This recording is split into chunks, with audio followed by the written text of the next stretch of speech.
Eu quero compartilhar alguns princípios com você.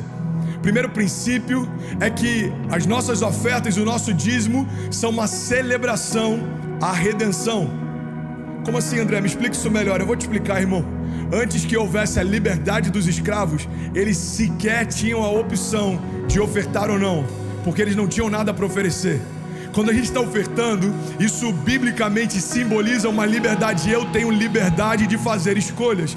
Eu tenho liberdade de escolher semear ou não semear, fazer ou não fazer, mergulhar ou não mergulhar. Irmão, olha para mim. A palavra de Deus diz que todos os nossos dias foram escritos pelo Senhor no seu livro antes de qualquer um deles existir. Ou seja, Deus tem planos para a gente, Deus tem palavras a nosso respeito, Deus tem promessas a nosso respeito, mas a gente precisa se mover na direção dessas promessas ou ficar reclamando do que não aconteceu.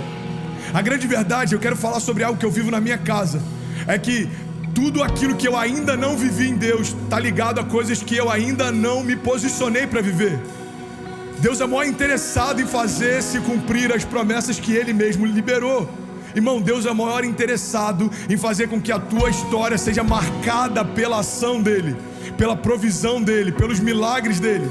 Então talvez a gente está me dizendo, pastor, então o que falta? Você já fez essa pergunta? Se milagre é tão bom, por que nem todo mundo está vivendo? Se as promessas foi o próprio Deus que fez, por que parece que algumas delas ainda não se cumpriram? Irmão, porque a parte do céu já foi feita, o melhor de Deus já veio há mais de 2000 anos atrás. Naquela cruz, Deus estabeleceu como herança para nós. Toda palavra, todo milagre, toda promessa está completamente acessível pelo poder que há no nome de Jesus. Agora o que eu preciso fazer é entender os princípios para que eu possa viver as promessas. Todo princípio divino libera um destino profético. Você está comigo? Tem alguém que está comigo aqui? Guarda isso, irmão. Todo princípio divino libera um destino profético. Então tem coisas que a gente ainda não viveu, tem colheitas que a gente ainda não colheu, mais redundante do que isso impossível. Mas sim, é porque tem semente que a gente ainda não semeou. Tem passos de fé que a gente ainda não deu. Pastor, você quer me convencer a dar mais hoje? Não, eu quero te convencer a ser mais generoso sempre. Porque a nossa generosidade não está ligada à palavra do dia. Não é como um prato feito que você chega no restaurante e fala, qual que é o especial do dia?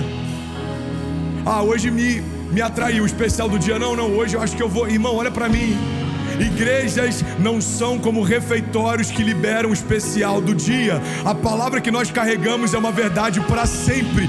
Deus continua sendo Deus, isso não vai mudar. A provisão daqueles que estão em Deus sempre vai vir da parte de Deus, isso não vai mudar. Filipenses 4,19 diz, o meu Deus suprirá todas as necessidades de vocês segundo as suas riquezas em glória.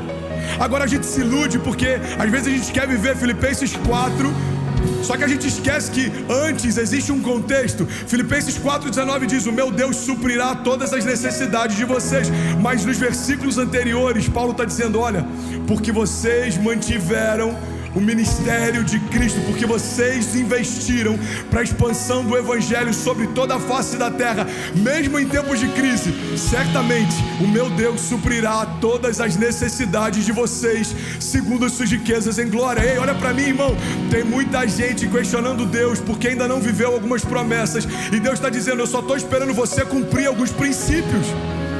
Não dá para esperar e cobrar a Deus. Por que Filipenses 4,19 não aconteceu? Se na tua história ainda é uma lacuna. Filipenses 4,18, 17, 16. Ei, irmão, olha para mim. A palavra diz, aquele que dá a semente ao que semeia. Essa inconstância financeira que a gente vive em vários momentos de altos e de baixos. É claro que existem momentos que tem a ver com a economia, tem a ver com cenários exteriores, mas eu quero que você entenda que apesar da seca, a gente tem uma palavra que continuaremos frutificando, apesar do ambiente. O ambiente pode estar árido, mas as nossas raízes foram plantadas num ambiente que ninguém vê. A gente não foi chamado para andar por aquilo que vê, mas por aquilo que crê. Por quê? Porque o ambiente externo pode ser sequidão, calor, mormaço. E aí você está olhando para outras árvores. Guarda isso, irmão. Essa chave pode liberar o romper para muitas famílias. Olha para mim. O problema é que às vezes a gente está olhando para outras árvores e a gente quer justificar a nossa sequidão pela sequidão daquilo que está acontecendo ao nosso redor. E aí você olha e fala, mas aquelas árvores também estão secas, mas aquelas árvores também não estão frutificando, mas aquela... Ei, irmão, Deus está falando, você está olhando para um ambiente externo, eu te chamei para olhar para um ambiente interno. Não olha para as outras árvores, olha para as suas raízes. Se as suas raízes estiverem firmadas em Deus, a água que rega você não vem só do alto, mas vem de onde ninguém vê também, irmão. É como lençóis de águas escondidas debaixo de muitas camadas de terra. Você precisa ir fundo para achar água. Você precisa se esforçar para achar água. Eu não sei se você já viu como é que é o processo de furação de um poço, mas eu nasci em Cabo Frio, vivi lá até os 17 anos. E eu lembro que na minha casa tinha um poço. Quando meus pais compraram, já tinha um poço lá. E cidades litorâneas já tem uma característica: a água não é tão boa. É que a gente chama de água saloba, porque tem muita proximidade com o mar. E a tua pergunta é, cara, se o mar é tão distante, por que altera o sabor da água? É porque lá embaixo, onde ninguém vê, existem lençóis de águas que estão diretamente conectados à qualidade da água. Irmão, olha para mim. O que Deus está dizendo é, quando as tuas raízes estiverem tão profundas, a ponto de não dependerem mais da água que vem de fora, porque já encontraram suprimento na água que vem de dentro, você não se move mais pelos ambientes externos.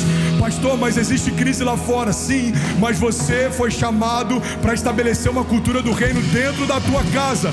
Para de se preocupar com aquilo que você não tem governo e começa a cuidar daquilo que Deus deu para você cuidar. A bolsa mudou, os cenários mudaram. Ei, a Nasdaq caiu.